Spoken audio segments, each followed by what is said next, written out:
Welcome back, friends. This is the third part of the chapter The Sectors of the Indian Economy. अगर आपने first और second part नहीं देखा है तो पहले मेरे चैनल पर जाइए, फर्स्ट एंड सेकंड पार्ट देखकर फिर आप इस पार्ट पर आ सकते हैं. This is part number 3. तो इस पार्ट में हम पढ़ रहे हैं एम्प्लॉयमेंट. जैसे कि हमने ये पढ़ा कि कौन सा सेक्टर क्या क्या चीज़ें इन्वॉल्व करता है और हमने देखा कि कितना जीडीपी किस सेक्टर से आता है. ये हमने लास्ट वीडियो में देखा था कि कौन सा सेक्टर हमें कितना पैसा दे पाता है. अब हम देखेंगे कि कौन सा सेक्टर हमें कितना एम्प्लॉयमेंट दे पाता है. एम्प्लॉयमेंट को जानना भी उतना ही इम्पॉर्टेंट है कि कंट्री में एम्प्लॉयमेंट के हालात कैसे हैं. तो आज हम देखते हैं कि कौन सा सेक्टर किस साल में हमें कितना एम्प्लॉयमेंट दे पा रहा था. इसमें एक वर्ड आता है ऑक्यूपेशनल स्ट्रक्चर. एग्जाम में आ जाता है कई बार ऑक्यूपेशनल स्ट्रक्चर क्या होता है, तो बच्चे कंफ्यूज हो जाते हैं. कंफ्यूज नहीं होना. ऑक्यूपेशनल स्ट्रक्चर वो होता है जो आपका शेयर होता है हर सेक्टर का जो एम्प्लॉयमेंट देता है. देख लो, share of different sector in employment of a country is called occupational structure. कौन सा सेक्टर कितनी एम्प्लॉयमेंट दे पाता है कंट्री में, उसे हम कहते हैं ऑक्यूपेशनल स्ट्रक्चर. तो देखते हैं 1972 से 1973 में 74% एम्प्लॉयमेंट थी प्राइमरी सेक्टर के पास. प्राइमरी सेक्टर सबसे ज़्यादा एम्प्लॉयमेंट प्रोवाइड करता था. सेकेंडरी 11% एम्प्लॉयमेंट देता था और टर्शरी 15% एम्प्लॉयमेंट देता था. 2004 से 2005 तक आते आते ये आंकड़े बदल जाते हैं. प्राइमरी सेक्टर का इन्वॉल्वमेंट थोड़ा सा कम हो जाता है. प्राइमरी सेक्टर अब 56.6% एम्प्लॉयमेंट दे रहा है कंट्री को. सेकेंडरी का थोड़ा सा बढ़ जाता है 18.7% और टर्शरी 24.7% हो जाता है. इन दोनों में बढ़ोतरी हो जाती है. सेकेंडरी और टर्शरी में प्राइमरी का लोड थोड़ा सा कम हो जाता है. आगे बढ़ते हैं 2011-2012. इसमें और प्राइमरी में कम हो जाता है. 49% प्राइमरी एम्प्लॉयमेंट दे पाता है, 24% देता है सेकेंडरी और 27% देता है टर्शरी सेक्टर. अब 2021-22 के आंकड़े आएंगे आने वाले सालों में, तो उसमें इसका एम्प्लॉयमेंट इन्वॉल्वमेंट और कम हो जाएगा. इन दोनों का और ज़्यादा हो जाएगा जब आंकड़े आएंगे. तो आपने देखा कि ओवर द ईयर्स प्राइमरी से बर्डन शिफ्ट होकर सेकेंडरी और टर्शरी सेक्टर पर चला गया है एम्प्लॉयमेंट में भी. और यही केस हमने लास्ट वीडियो में पढ़ा था. तो लास्ट वीडियो में हमने जीडीपी में पढ़ा था कि जीडीपी का बर्डन भी शिफ्ट हो गया टर्शरी के पास, और उसके हमने रीजंस पढ़े थे क्यों हो गया था. अनएम्प्लॉयमेंट क्या होती है? अनएम्प्लॉयमेंट मीन्स, लिख लो अगर चाहो तो, unemployment means if a person is able and willing to work, person is able and willing to work at the prevailing rates but not getting work. एक इंसान जो काम करने लायक है, काम करना चाहता भी है, उन्हीं रेटों पर करना चाहता है जो रेट वहाँ चल रहे हैं, 400 रुपये चल रहे हैं, 500 रुपये चल रहे हैं, तो वो कहता है ठीक है मैं काम कर लूँगा. उसके बाद भी उसे काम नहीं मिलता है. That is called unemployment. ये आपने 9th में बहुत अच्छे से पढ़ा है. अनएम्प्लॉयमेंट कितने तरह की होती हैं? बहुत तरह की होती हैं. 2 तरह की आपकी बुक्स में है, seasonal unemployment and disguised unemployment. Seasonal employment क्या होती है? जब आपको कुछ महीने काम मिले, कुछ महीने काम ना मिले. 6 मंथ काम मिले और 6 मंथ आपको काम ना मिले. जैसे कि मील्स होती हैं, क्रॉपिंग सीजन होता है ना. जब क्रॉपिंग सीजन होता है तो काम मिलता है, जब क्रॉपिंग सीजन नहीं होता तो मजदूरों को खाली बैठना पड़ता है.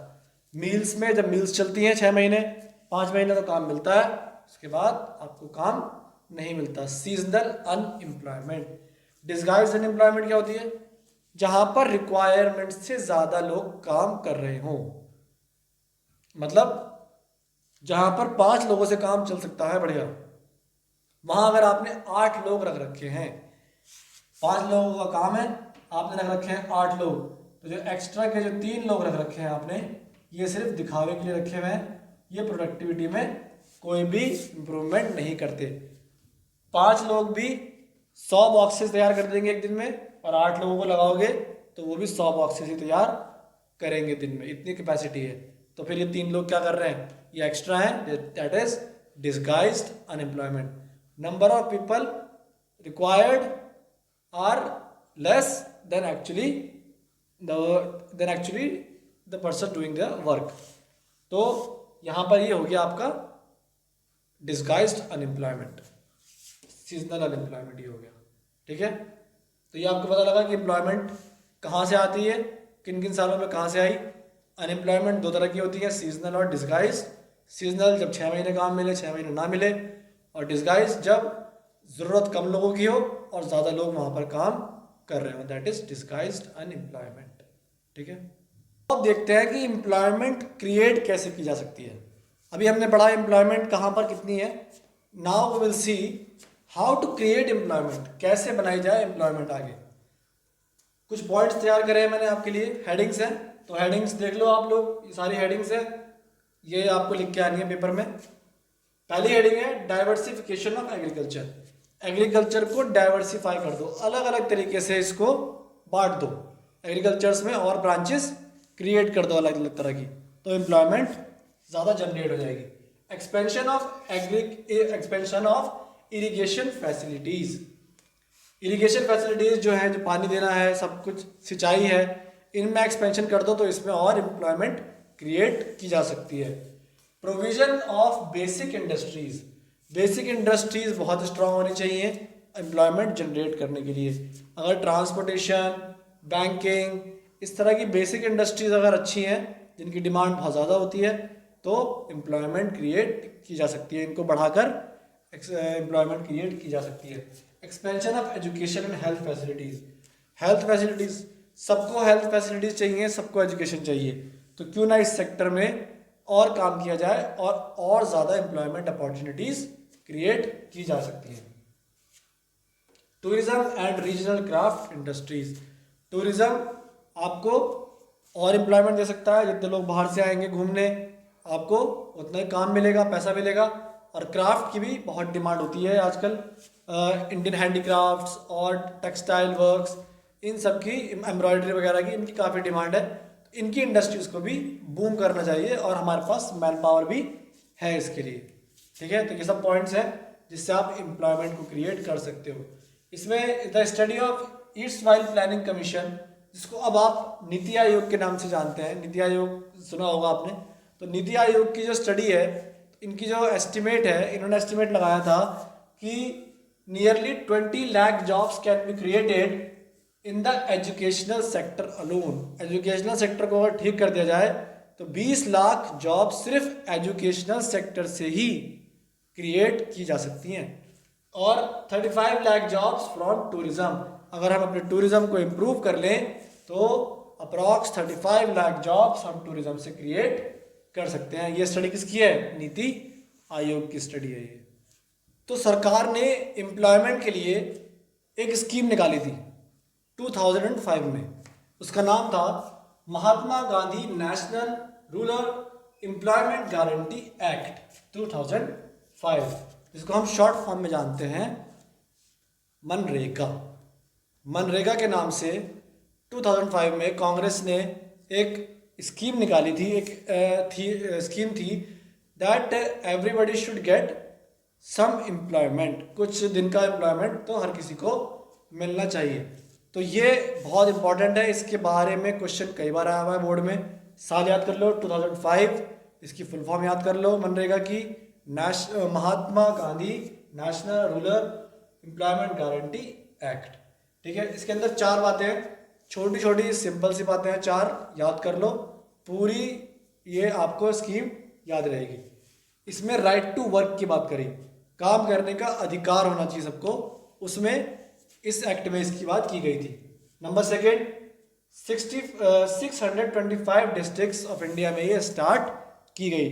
सबसे पहले ये जो स्टार्ट की गई वो 625 डिस्ट्रिक्ट्स ऑफ इंडिया में स्टार्ट की गई।